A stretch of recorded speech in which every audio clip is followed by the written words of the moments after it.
The Roz and Mocha Show. KiSS 92.5. Ladies, how are you? We are super rad, excited, nervous because our movie's opening across Canada today as part of the Sinister Cinema series. And it means more because it's in Canada, our home turf. I'm scared to be in front of you. Did you see the movie? Is that why? Well, yes, but I'm also, it's just like, I don't know how else to say this, but like a horror flick by you guys, I don't know what's going on in your head.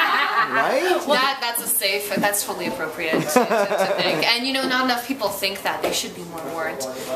I think especially after the storage locker scene, I've seen people they move a seat away from me when they realize who I am in the theater. I'm like, oh, this is going to make dating really hard now. Speaking of a word you just used, like when you do a film like this, how hard is it to date someone? Are they afraid to date you? Oh yeah, it's impossible. Plus you're always promoting and people don't understand. Not only that, the subject matter of your films. Like, who cares about the promotion part? But like, you know, how do you hang out with somebody who has a mind like that comes up with this stuff? I tend to hang out with other horror directors because we're all giggly, but we make these movies that are insanely weird, and everybody else is like, oh, something's wrong with them. I don't want to associate with that kind of person. We're very much married to our careers, and the only people we associate with are people we're working with. Like Todd Masters is our best friend, and he's another horror nerd. And you know, even when we try to watch her language, we're talking about eviscerations and which way a pipe should go in through someone's chest, and it's like an artful clitorectomies, and nobody wants to discuss that. Even though you're trying to use, you know, delicate words, it's like the subject matter of what I'm saying is just so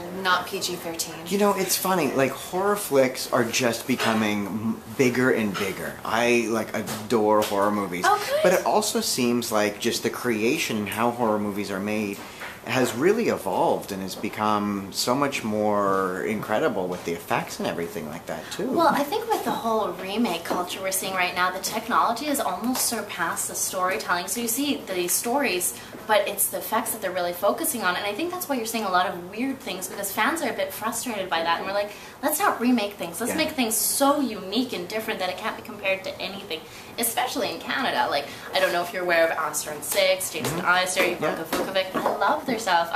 The Last Will and Testament of Rosalind Lee. These are very unique Canadian storytellers that are taking on the genre. I think people have always known that horror fans are really ravenous as well, and I think the studios are just trying to figure out how they can make these independent horror films in their way as well, because there's horror conventions. You don't see romantic comedy conventions or sad traumatic conventions. Very well said. What would happen in like a romantic comedy? That'd be pretty boring. This is fun. Speed dating, right? Bar. Ding, next table.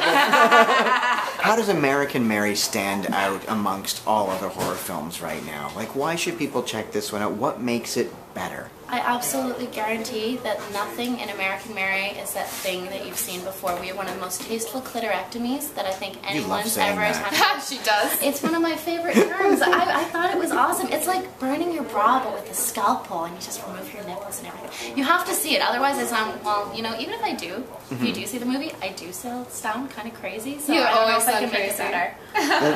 Yeah, and also this film, first and foremost, we're horror fans ourselves, and you know, a lot of the time when we're making our films, people are like, well, how do you know it's going to work? And it's like, it's what I want to see. I know there's a lot of weird people like me out there that want to see something original, something that maybe doesn't make 100% sense, because, you know, it's interpretive. Good art should be different for everybody, and, you know, we see these formulas. A lot of Hollywood films, especially horror films that come out, you can guess the ending in the first 5 minutes. I can guarantee you never know what's going to happen in one of our films. Let's end on this. You have American Mary, you have Canadian Maurie.